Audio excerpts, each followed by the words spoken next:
This is the introduction for the Cnidarian Lab. That lab is on the 25th of January. It should be this coming Tuesday. We are going to meet just like we did meet for sponges, and this is one of the most beautiful labs as far as the organisms go that we'll see. These critters are responsible for the beautiful corals and some of the most magnificent and graceful jellyfish that you'll see if you make your way to the ocean. Hopefully you won't have a bad encounter with these. And also if you make your way to one of the many types of aquaria that are found throughout the United States.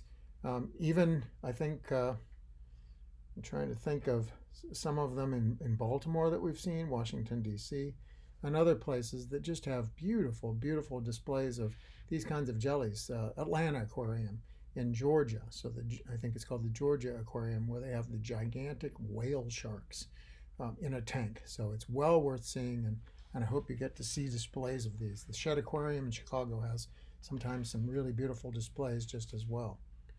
So let's learn about the phylum that is so diverse. It includes these, it includes corals, it includes sea anemones. And so what is it that binds this phylum together, this phylum of diversity? And we're going to take a look. But first of all, just a chance to appreciate some of that diversity. So all of this belongs to the same phylum, the phylum Cnidaria. In the lower left here in yellow are some of the polyps that are forming corals. And the upper right is a medusa stage of probably a jelly. Remember that we're not calling these jellyfish because they're not fish. Over here is another jelly swimming in a large sea anemone down here. If you take a look in your book at 33.5, which is in the 10th edition, you have the 11th edition, so this figure is going to be really close to that figure number. What you see is that there are these two body types, one called the polyp and the other called the medusa, over here, the medusa. And in the polyp and medusa stages, what we see is that one is essentially the upside down version of the other. So look for where the mouth is. They call it the mouth anus here because there's only one opening to the digestive tract. And here's their belly right in here, the central core of the body. It's a big hollow space. And there's one opening, and so as things come in, it's a mouth, and as things go out, it's an anus. And so they call it the mouth anus right here. Here in the medusa, it's got the mouth anus pointed down. Here in the polyp, where they're seated some way on the substrate, so maybe on the bottom on a rock or on corals, here the mouth is pointed up. In both cases, there's a ring of tentacles around the mouth, right here, around the mouth. And those tentacles are used both for defense and for feeding. So they're helping to bring food to the mouth and likewise defend the critter. And one other thing that you see is that they've used color here to identify the outermost tissue layer and yellow, the innermost tissue layer. Now this is from the embryonic form, and in the embryo and in the embryos of animals, so everything from here on out, not in sponges, but everything from here on out, the embryos start out with layers of cells. And here there's two layers, an outside and an inside. And I sometimes make an analogy to a peanut butter jelly sandwich, in which there's two slices of bread and then there's a jelly in between for a peanut butter jelly sandwich. Here, the innermost layer comes, this yellow layer, from endoderm. Now, endoderm is an embryological layer, and here the endoderm gives rise to the gastrodermis. And the gastrodermis is the name of the adult tissue derived from or comes from endoderm. Okay? And on the outside layer is the embryonic layer is ectoderm for outside. And what comes from ectoderm? The answer is epidermis. And you have an epidermis. So the outside layer, just like you, is the epidermis. And just like you, the outside layer comes from the embryological ectoderm. Now, unlike you, there's in you and I, there's a third layer right in between these two between the endoderm of an embryo and the ectoderm of an embryo, there's a third layer called mesoderm. Now that mesoderm doesn't develop here in jellies and instead becomes a non-tissue layer called mesoglia. And the mesoglia is jelly-like.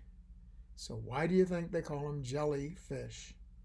Because if you saw one of these on a beach and you poked it with a stick, which I did many times as a boy, because as a young man, I like to poke things with a stick, especially when they're dead on the beach, because I wanted to explore. And when you poke them, this jelly-like material comes out. And when that jelly-like material comes out, you might think of it as a jelly organism.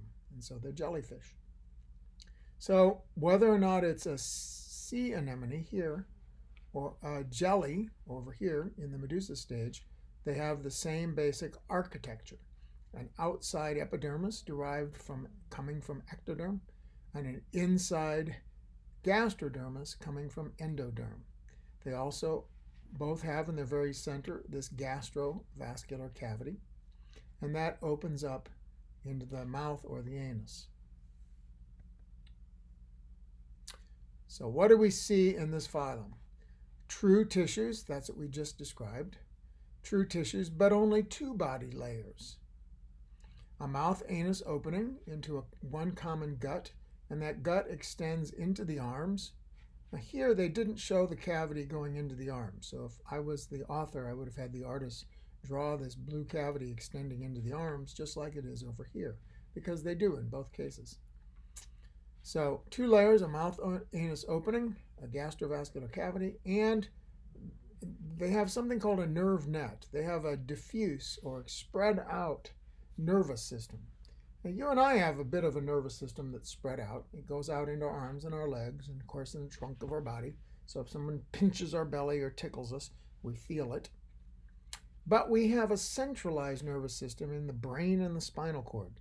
And that's where we make a lot of decisions about the proper way to respond to some kind of stimulus, like a loud sound or a pinch or something hot.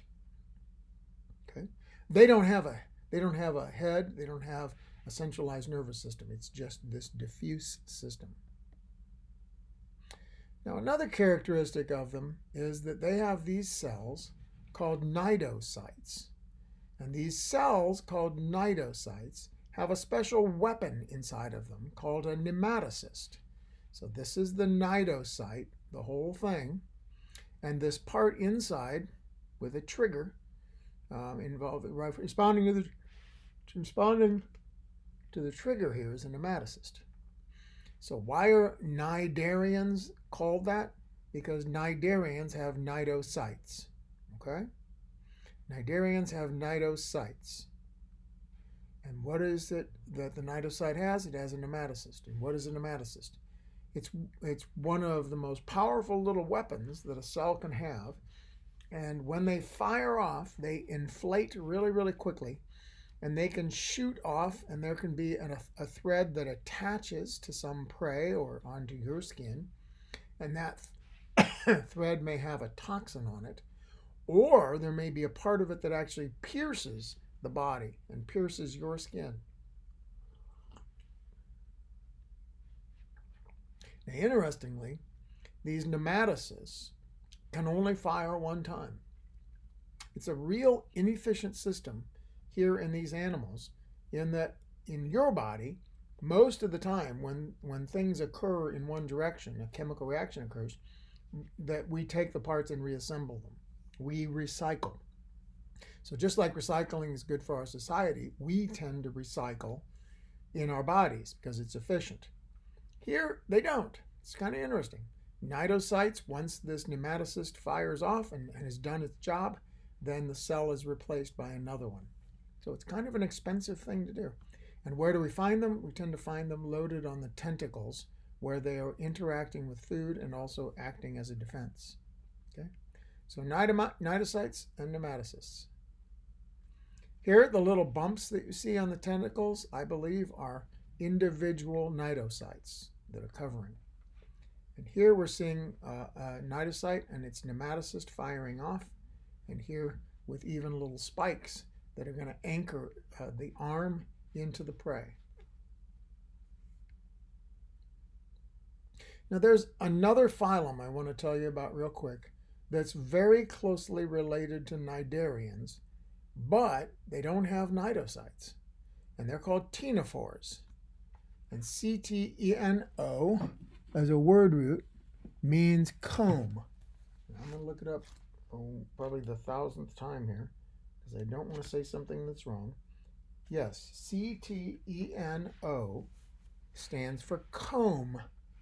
And ophora, by the way, what does ophora mean? And the answer is ophora means bearing. So comb bearing. So if you were to handle ctenophores, they don't sting you. And here's what ctenophores look like. They look a bit like they should be jellyfish. And they tend to have 8 rows of cilia, and that's what looks like a comb. That's why they're sometimes called comb jellies. That's what ctenophores means. So the cnidocytes are a very, very unique characteristic of cnidarians. If you look like a jelly but you don't have cnidocytes, then you're probably a ctenophore. And some of these are bioluminescent, so they glow in real dark waters. They make their own light, and that's pretty spectacular too. All right, back to the phylum Cnidaria. Okay. And within the Cnidaria, there are 3 subgroups. We can call them classes, but sometimes people use a different ranking for these. Anyway, we'll call them 3 classes within the phylum Cnidarian, and we're going to look at each one. So one is class Hydrozoa. Hydrozoa may be just polyp form, that's with the mouth up, like a sea anemone, or they may be just a medusa, which is like a jelly upside down, or they may be both, right here. They may be both and have polyp and medusa stages. So the class Hydrozoa is very, very diverse. Hydra are in the class Hydrozoa, and Hydra are a freshwater cnidarian that's found locally around here, but they aren't going to be very active right now in our frozen ponds. We have Hydra on microscope slides. We don't have any live polyps, so I'm sorry. Shipping in this kind of weather, they wouldn't have arrived alive, and so I wasn't able to get them for us this year. But it's actually possible that you could see them in some pond water if you had a microscope to see that. Here's what a Hydra might look like. This is a form of reproduction we'll talk about in a minute. Here's what the basic body looks like. So they're rather thick-stalked. It's hollow right here. And it's got these little waving arms, these tentacles at the very, very top. Okay. So inside, gastrovascular cavity lined, the cavity is lined by the gastrodermis. And then there's a mesoglia layer, which is kind of like that jelly, non-true tissue. And on the very, very outside, the epidermis. And then the nerve net. So down here is the disc at the bottom, a pedal disc, I believe it might be on your to-know sheet, where it attaches at the bottom.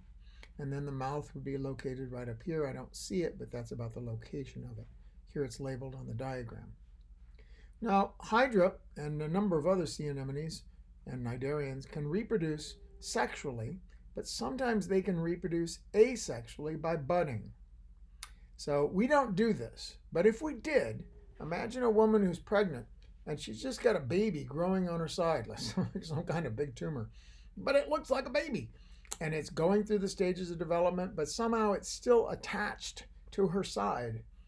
And then finally, at some point, the baby breaks off properly. It's not damaged, but it just snaps off and becomes its own free-living form. If that's what we did, that would be like budding in Hydra. So here they have another organism. It's a clone. It's genetically identical to this parent. And this little guy is growing on the side. It's budding off, and eventually it will fall off and form another individual. And that would be cloning, where you're making more of something that's the same genetics.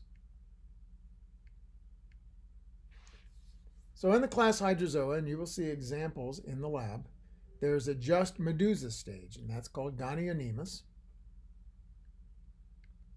And they are marine, and they're going to be rather small, about the size of a quarter, and they're going to be preserved in bowls on your lab bench. This is what Gonianemus looks like, and this is important to know because they're different than the medusa stage of a jellyfish or a jelly. In Gonianemus, this downward part of the bell shape here has kind of a drawstring called the velum. And the velum keeps the cup shaped. Now in a jelly, they can be quite flat. But here in Gonianemus, the bell shape is maintained because of something that functions like a drawstring on sweatpants right here, called the velum, and that keeps this shape, this bell shape. And that's one way that you can distinguish Gonianemus right away from a regular jelly, which is in a different group. And then, so we looked at Hydra, which is just the polyp stage, Gonianemus, which is just the medusa stage, and then there's an organism that, boy, when I studied this and I was early student of zoology, right away I thought, okay, well, this is a plant. And they're telling me it's an animal. Okay, fine. But in every way, this thing looks like a plant. So let's take a look at the figure. And so here's the figure in your book. And this is what the adult organism looks like, and it looks like some kind of branching tree. And there's two main kinds of polyps on this branching tree. There's some feeding polyps with long tentacles, and then there's what's called a reproductive polyp, which is, well, we'll look at it in more detail. But it's got these little, looks like suction cups, but they're really these little bitty medusas stuck on here. So what happens is, this is a real photograph of Obelia, which is an animal, okay? And what it is, it's got these different polyps sticking on it, and it's got one central tube that looks like a stem here. And what that is actually stalks that connect the gastrovascular cavity of all of these different polyps. So there's a tube running along deep inside here that's connecting all of these polyps. So it's kind of a common branching digestive system. So I guess you could kind of imagine if your hands and your feet and your head were separate polyps and you had a digestive tract that ran into your arms and your legs. You don't, but that would kind of be like Obelia. The reproductive polyps here mature, so these little medusas mature on the reproductive polyp, and then the medusa pop off. And when the medusa come off, when they form, they are either male or female, and only they know the difference. And they have little gonads. So these are free swimming. This is the medusa stage. And they're going to make either sperm or eggs. So sperm and eggs. And that comes together. And out in the water, it's making a fertilized egg called a zygote. And that zygote starts developing eventually into a little larva that settles down and forms the whole colony all over again. So it's got a haploid stage, which are it's the gametes when they come together to form the zygote, and then the diploid stage over here. These individual medusa are still diploid because when they make eggs and sperm, they reduce the amount of genetics to make eggs and sperm. So they're 2N, but the eggs and sperm are 1N. They have 2 of every type of chromosome, but the eggs or the sperm have only 1 of every type of chromosome. Okay?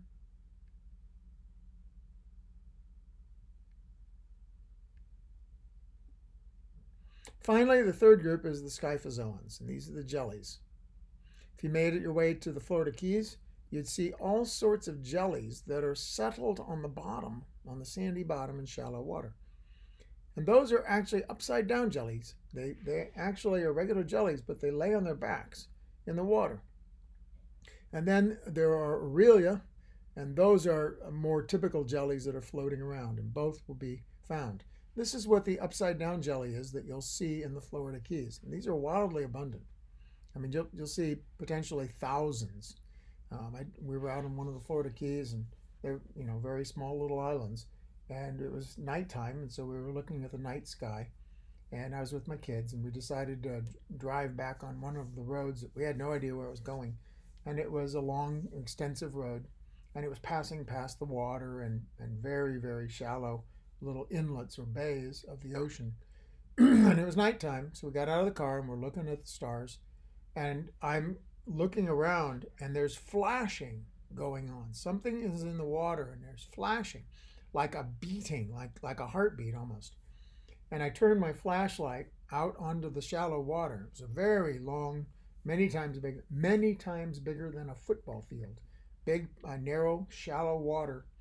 And there were tens of thousands of these guys sitting on the bottom, everywhere from the size of a quarter to the size of, let's see, diameter of a football maybe, or the diameter of a 2-liter bottle, something that big. And they're all pulsing. And when they pulse, which is to pulse this part, it moves water past their tentacles that helps them to filter feed on their tentacles. So they lay upside down like that, and there were tens of thousands of them in the shallow water. So we should have some of these preserved in the laboratory for you to see. These Aurelia, sometimes I think are called moon jellies. They look like they are glowing in the moon, and they're really, really beautiful. But they're so, so delicate. And they're floating in the water and propelling themselves around.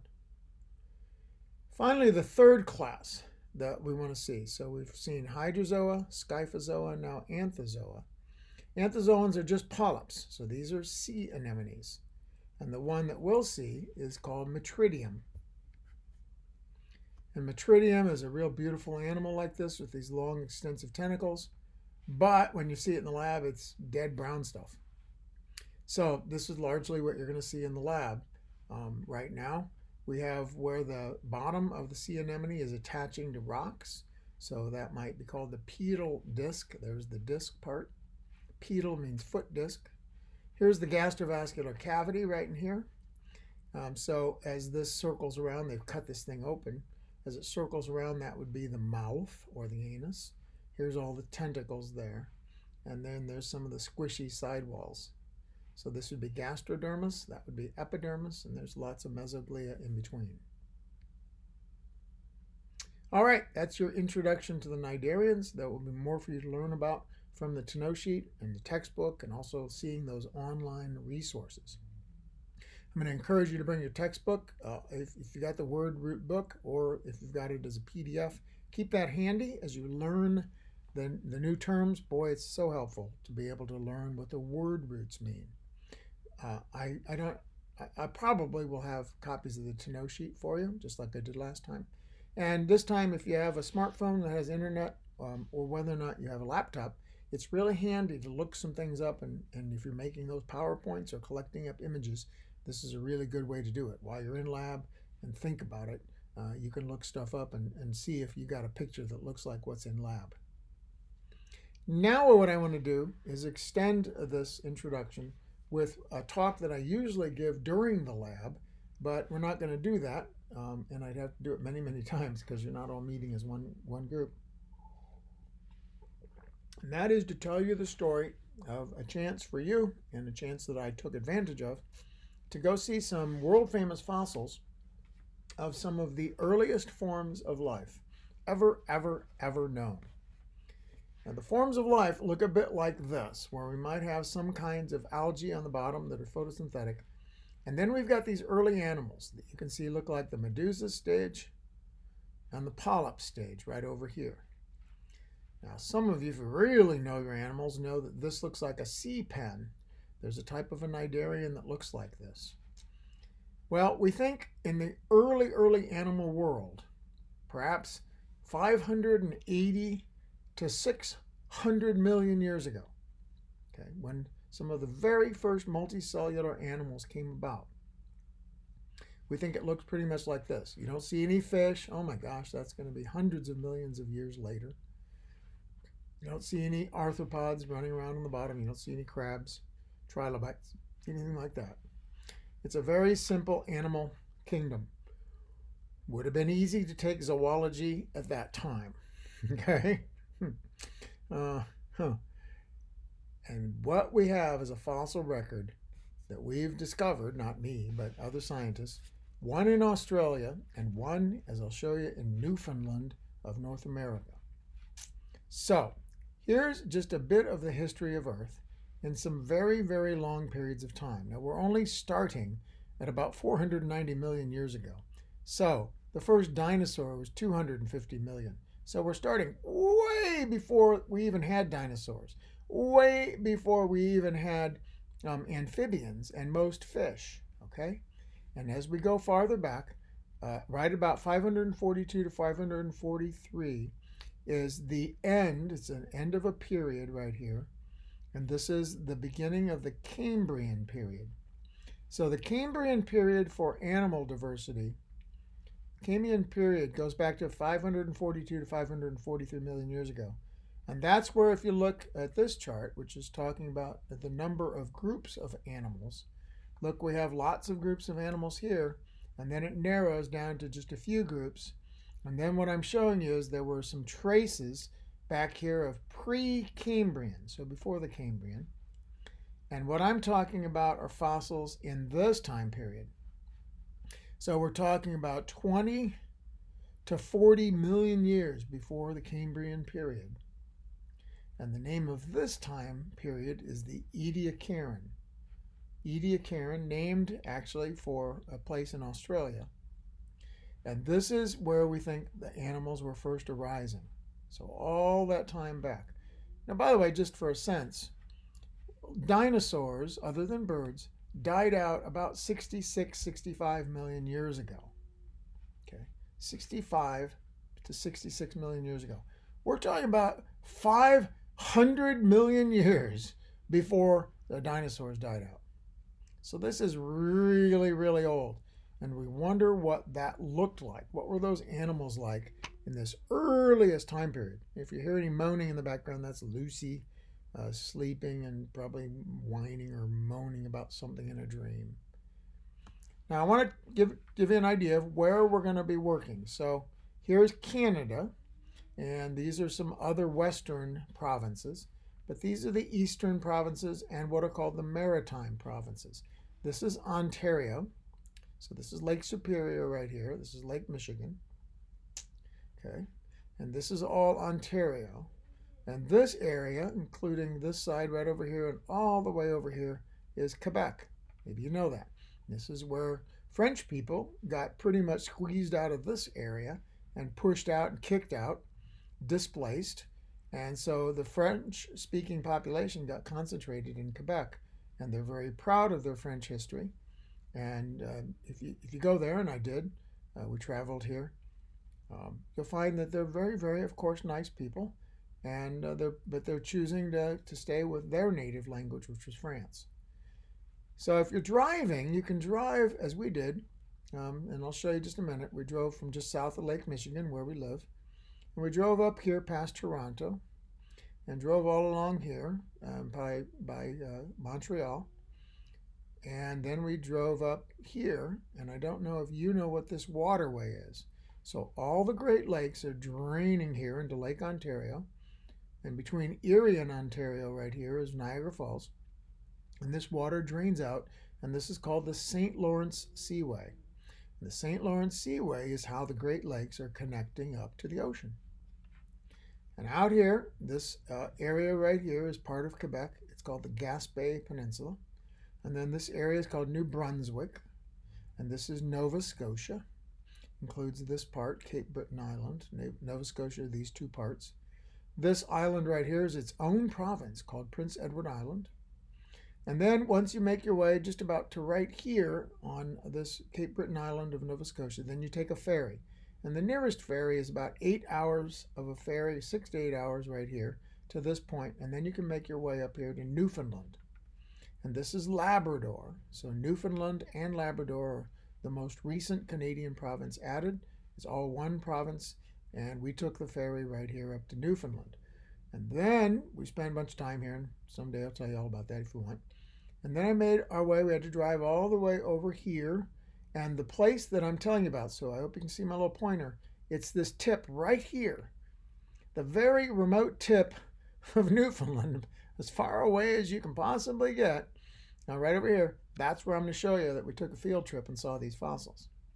Now one other thing, and I asked you this on the pretest, but not that tip, but the tip over here, is the farthest easternmost point of North America. And we stood there. And less than a year before, we were over in Iceland, right here. And we went in Iceland and we went to this tip right here, which was the westernmost point of Europe. So within 1 year, my wife and I stood at the westernmost point of Europe. And then a year later, we stood at the easternmost point of North America. And I've never heard that being a thing, but it's pretty cool. And so I'm telling you about it. What the heck? This is the last time I'm teaching this, so you guys get to be the lucky ones that hear that story.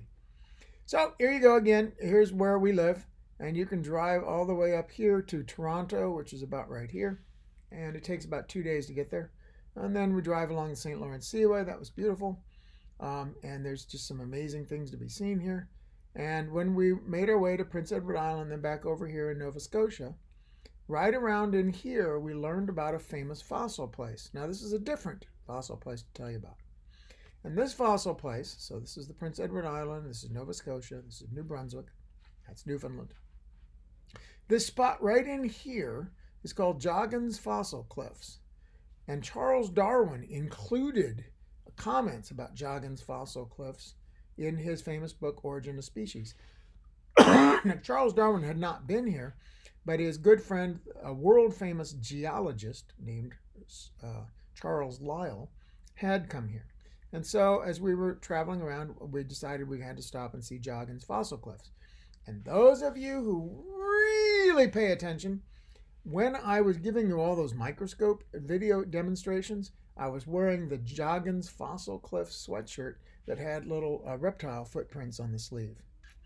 And here's what's famous about Joggins Fossil Cliffs. There are layers of the earth that are laid down usually at the bottom of lakes or rivers or oceans, and it piles up. And then there's forces that are acting on earth that tilt these layers.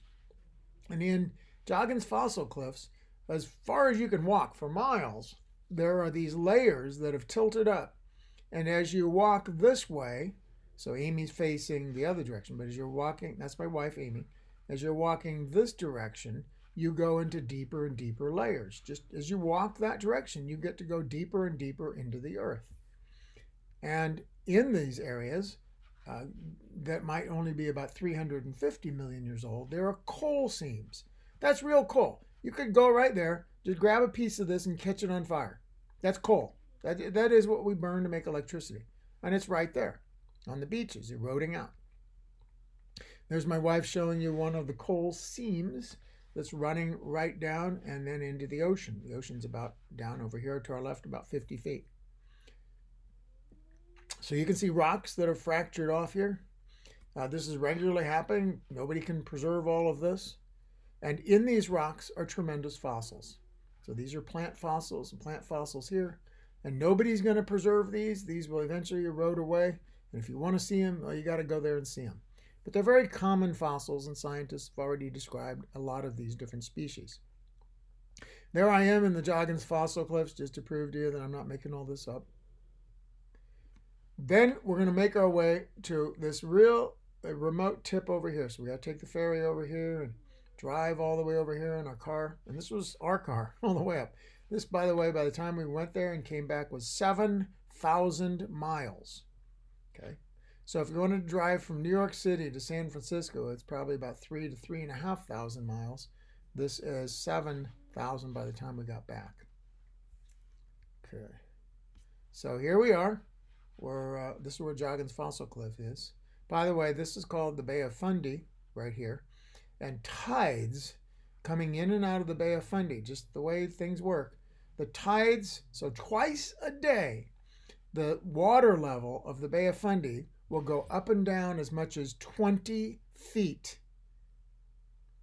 So you might get in a boat and leave the dock and then come back about 4 hours later, and you'd have to climb a ladder about 20 feet to get back up to the dock.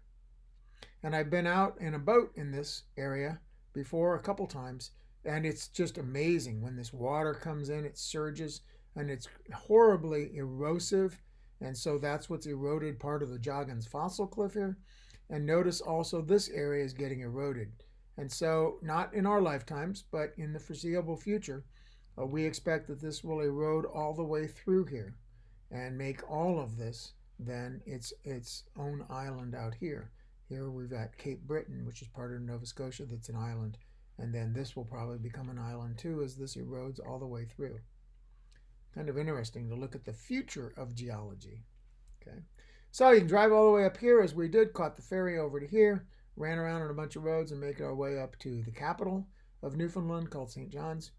And then we're staying somewhere along the east coast here where there's puffins by the thousands, these little coot birds. And then one day we did a day trip, and so we drove on a pretty crummy road. It's blacktop, but it had potholes everywhere. It's about so I want you to notice how remote this is. It's about 3-hour drive from where we're staying in a cabin. I'll show you. So this is what we're driving by. It's very, very flat. And by the way, very flat. And if you're a bunny, just about no place to hide. So camouflage is really important. So there's the bunny in the middle of the picture. And you make your way to a ranger station. And this peninsula is called Avalon. And so it's the Edge of Avalon Interpretive Center. And from here, in this remote building, it's really windy, and even in the summer, it's cold. So you got on coats, and you meet a ranger, and I think they do it once a day. And then you drive for another hour, so it's 3 hours to get to the ranger station. Another hour on just gravel roads, but it's beautiful. More and more along these gravel roads until you all get out of the car and the ranger gathers you together, and then you walk about another hour to get to the spot. So for those of you who had calculus, that would be 3 hours of driving to get to the station, 1 hour from the station to the place where you walk in, another hour to walk in. So that's about 5 hours to get to here. And this is it. I told you the ocean forms these layers. And we know that the layers right here that we're looking at, and they break away and peel down, so each of these is a layer. Here are the layers that are about 560 to 580 million years old, and there's fossils everywhere over this. Okay? There were some scientists who set up some laser stuff here to make some measurements. They were trying to see how fast this area is eroding. Of course, as this surface erodes, another layer will be revealed, and you'd be able to see the other layers underneath. Okay, so this is a world famous, called a World Heritage Site because it's so famous and you can see these fossils directly. If you want to go out, you have to take off your shoes and put on little special booties. So these are my special booties on my feet. And we go out and the ranger, literally, we all stand and kneel on the fossils. So there you're seeing, for example, something round right there, and it's got an extension with little, looks like branches of a fern. So it looks like a fern with a big base. You're going to see a lot of these. I'll show you the fossils. But the interpreter gives you a page that has pictures of the fossils that have been identified here. Again, these are like Cnidarians. In fact, we're sure they're Cnidarians that have been preserved. And these are some of the earliest forms of life. Here's some that are regularly, they almost look like a dog's footprint here.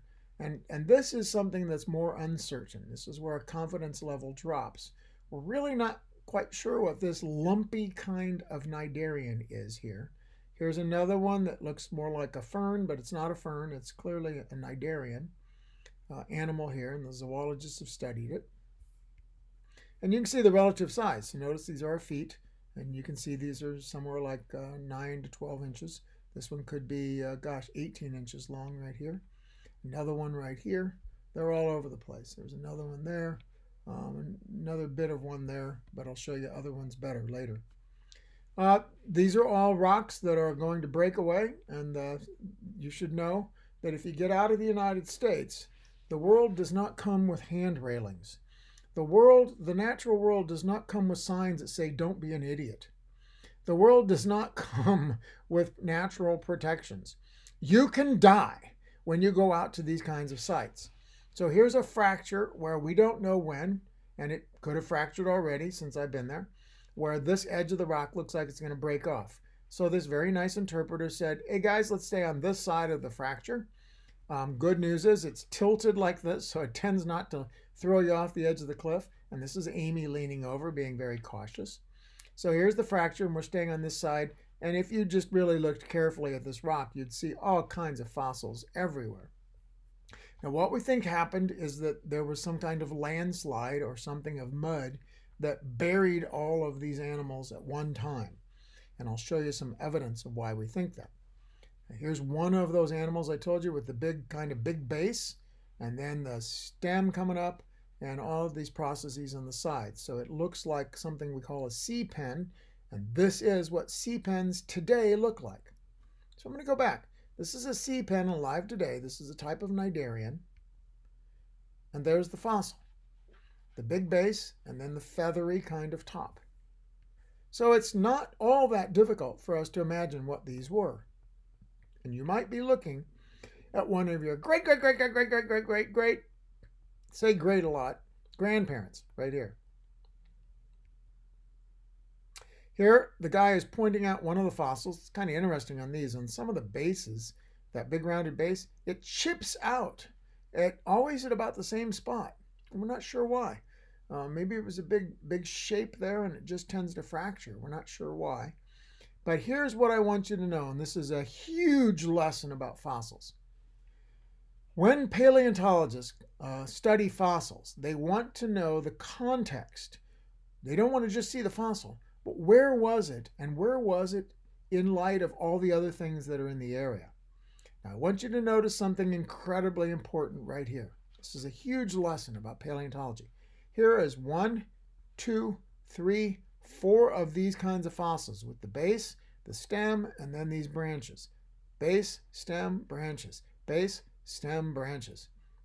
Base, stem, branches here. And what do you notice? They all fell the same direction. It looks like something washed over them, and they all collapsed in the same direction, like trees that got blown over. Now, this is deep ocean when they were formed. So what does that tell us? It tells us that this is probably the anchor. Just like on sea pens, this anchors the animal to the bottom, and when they all get washed over, this is then the part that remains attached, and the animal falls over in this direction, just like roots of a tree when a tree falls over. But you only know that when you look at the set of fossils in their natural location. And that's why this is so important to study these fossils collectively together here. Paleontologists are really, really smart scientists, and you have to notice clues, just like you're solving a crime. And that's one of the clues. Because all 4 of these are in the same direction, it's a good sign that when they got covered up with mud, they were all pushed this way and they all were anchored right here. Here we're looking maybe at the same set of fossils, maybe a different set. There's 4 of them here. You notice all the other ones that are scattered about here. Here the scientist, the interpreter, is showing us a place where we don't know who, but he told me he thought it was a museum. So smart people that did this damage, which is not smart, they came in and cut out one of the fossils. And the point is, they came in and cut out one of the fossils. And once they took that fossil away, you no longer know, when you look at that fossil, how it sat amongst all the other fossils. You no longer knew if it was oriented the same way as all the other fossils. So, an awful lot of fossils for sale, and that people variously sell on the markets and they dig up. We lose a lot of information when people remove fossils. Scientists note the context before they remove fossils from their natural location. So here we're looking at that amazing fossil bed. Here's another view, one of these with the great big kind of anchor and then branch stalk moving upwards. And you can see other versions. These looks to be a different version, but similarly kind of a branch stalk here and then over here. They're just all over, guys. When you would stand, there's probably somewhere between 20 and 30 fossils just around me that I can see with the naked eye. Now, this is from a publication about these. This is a scientific publication about these. And this is trying to show you the diversity of what they found. So some seem to be laying flat on the bottom. Others seem to have, and here we go, that kind of sea pen look. And then others are really, really branched right here. Here's other versions showing some in a series and some of those individuals that we're looking at. And so in the publication, the scientific journal, they have artwork paired with pictures of the actual fossils. So here we see what that probably looked like. I've shown you this already. Just a bit more of other people, and it could be anybody. This wasn't for scientists. I'm wearing my little Mistaken Point. That's the name of this place. Mistaken Point hat. And this was the natural slope like this. So it made us more comfortable. But, you know, all of us take our lives in our hands when we walk along on these kind of fractured areas. And this is the Atlantic Ocean. This is the Atlantic Ocean heading out over to Europe. There I am trying to understand and interpret some of these fossils. You're allowed to touch them. It's really a very special thing. But guys, the other part of this, whether it's Joggins Fossil Cliff or this is out right now. This is ice covered and is getting pummeled by ocean waves and all kinds of air, and that's very, very cold, and these rocks are being fractured and eroding away. So all these precious fossils are going away. Some of the things they've done is they took out here and they laid, it's about half the size, they said, of a football field, latex. They poured some liquid latex on these surfaces and let it firm up, and then they could peel it off, and it formed impressions of all the fossils. So they have latex that actually was a record of what fossils were there when they did that.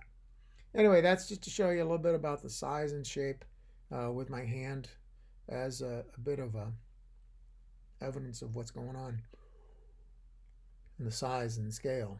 So that's it again. There's scientists out here using a laser and trying to estimate how quickly this is all eroding.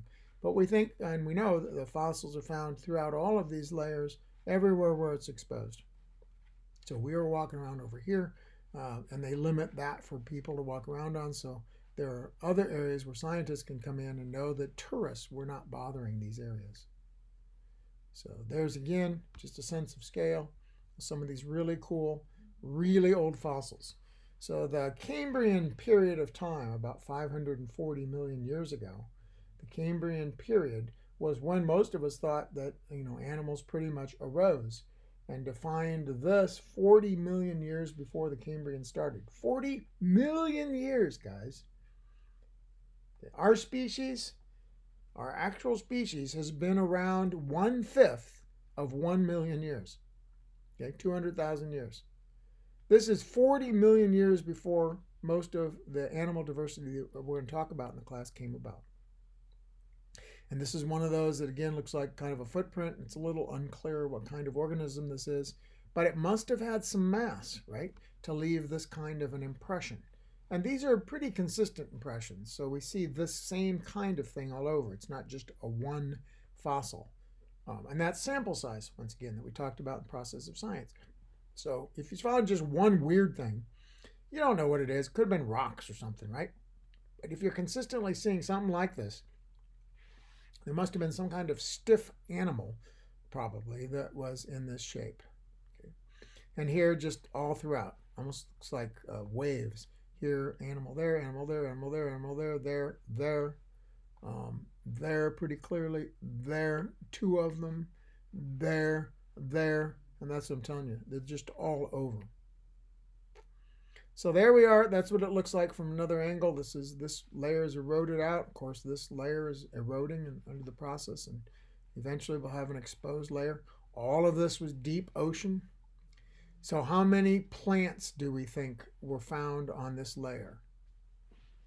Plants. The answer is 0, and here's why. We know that this ocean was so deep that there would not have been enough light to support any photosynthetic organisms at that depth. So we know all of these impressions are animals and not plants. So that's one final look back. There's some people. Actually, that was the layer we were walking along, and this was the layer we were not allowed to walk on. And these are some people looking over an edge, seeing that. And there's another really sharp edge down here. So layer after layer of this. Here's the part when we arrived. So there's where we walked around. And here's where when we arrived, they have some little carpet here, and you sit and take off your shoes and put on the little booties.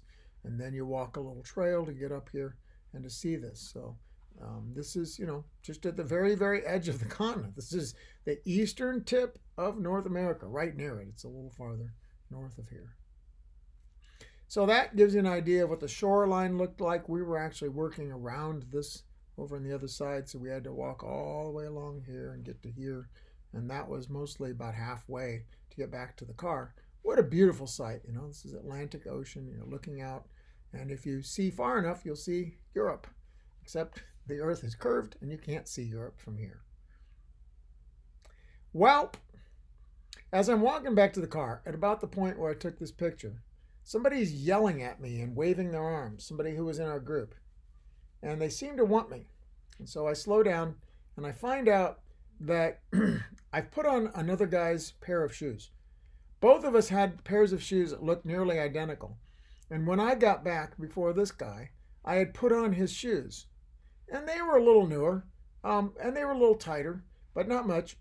And he was yelling at me because he could tell that I had put on his shoes, and now he had to wear my shoes to catch up with me. So we had a good laugh, and here he was, and we changed shoes, and we both have lived pretty happy lives ever since.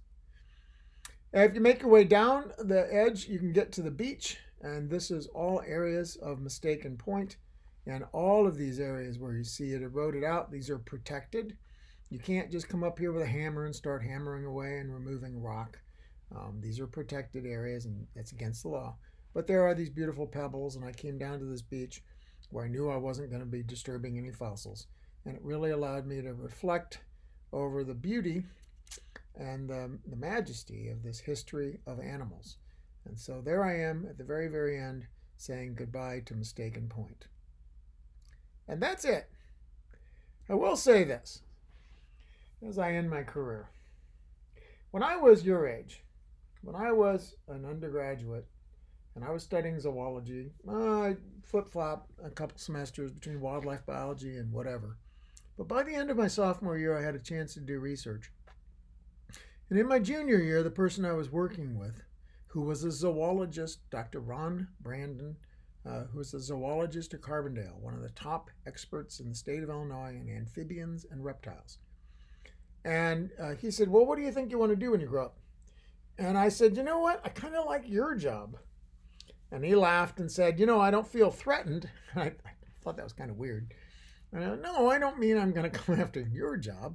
What I mean is that in particular, what I'd like to do is have a job like yours. And I want to say this. No matter what your job is, I hope you enjoy it. I really hope you enjoy it. And one of the things I realized, and I was chuckling with my wife just on a trip just a couple days ago, we were walking on, and we were looking at swans that are flying all over Carlinville right now in huge flocks. So there are literally thousands of swans. Swans, not geese. Oh, I'll say hundreds, not thousands, but I think thousands. Hundreds of swans right now flying over Carlinville, southern edge of Carlinville. Anyway, as we're walking back and looking at the swans, I said to my wife, I said, you know, the thing I most loved about my job is that it was in the college's interest to send me on trips like this that I would have taken for a vacation. Now, on this particular trip, I paid for all this myself. And when I went to New Zealand, the college gave me a little bit of money. And when I floated the entire length of the Grand Canyon, the college gave me a little bit of money because there's amazing geology there. And we floated it, on a raft for about 8 days with a geologist who interpreted and helped us understand the rocks and the fossils. Anyway, have a job where when you're prepared to do your job well, you love it. That when they train you, you go, yeah, this is cool. This is what I want to do. I want to be trained doing this. And when I do the job, I want to enjoy it. And what I've gotten a chance to do, guys, for the last 42 years is tell stories about biology, about life, about animals, and share it with you folks, students who are, sometimes are pretty excited about these adventures. I went to Iceland with my wife. It's coming up on 6 years ago. And while we were in Iceland, we drove 2,500 miles all around the edges of Iceland in our rented car. We had arranged where to stay. And when I came back and told people about that trip, since then, a couple of my students have gone to Iceland. And that's great. And I hope I inspire you to take great trips like this. With the internet, guys, it is not difficult to plan these kinds of trips. You can do Google Maps and figure out how far you can reasonably go in a day. And sometimes when you're on the road, you're really just trying to get from point A to point B. And other times you allow yourself to go only about 150 miles that day, so you can stop the car anytime you want, just like this, and go, okay, that's, hold on, we're not driving past this. I'm going to go out and stand on that beach, okay? There's just too many cool things, and that's what we did in Iceland. We drove all the way around the whole place, and regularly it would just be such an exciting time that I would stop, and you'd be by yourself in the middle of some wild area and just could really feel yourself being part of nature. And I wish that for you. I wish that for you. And I hope you stay connected with me on Facebook, because as you go forth in your life in the years to come, I'd love to see photos of your trips. Okay? All right, I'm going to bring this to an end. See you in lab.